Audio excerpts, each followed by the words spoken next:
crypto mining in the Arctic Circle.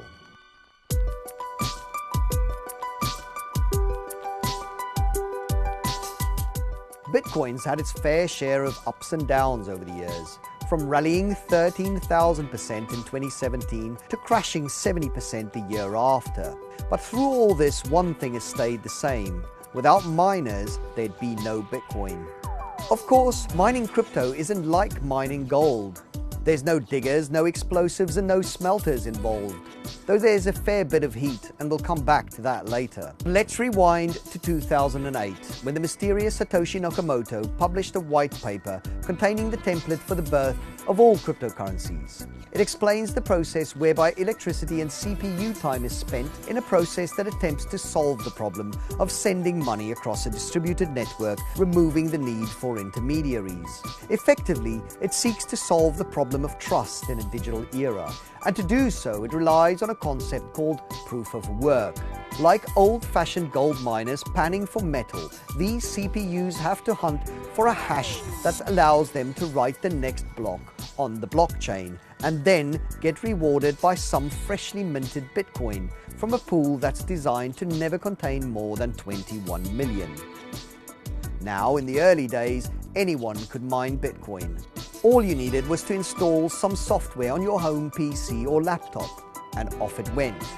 Early adopters sometimes saw it more as a computer game than the start of a financial revolution.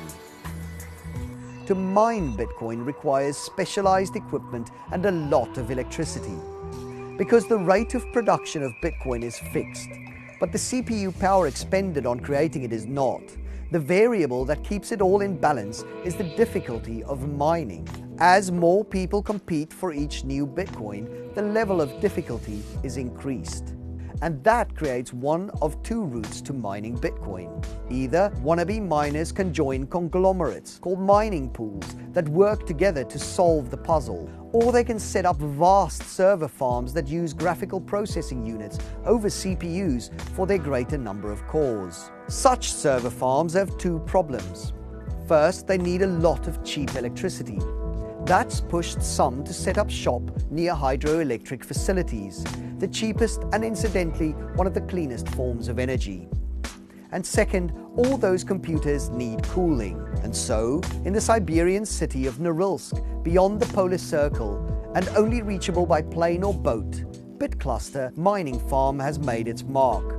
Quite literally, with a sculpture outside a Stalin-era nickel plant in temperatures as low as minus 40 degrees Celsius. The facility's 5,000 rigs still need ventilation to keep cool. At full capacity, they expect to mine up to 6 Bitcoins a day on average. And all of this for a collection of ones and zeros that now regularly fetch more than $50,000 a go. This is Decrypted. I'm Eddie van der Walt. For more of the same, follow us on your favorite platforms.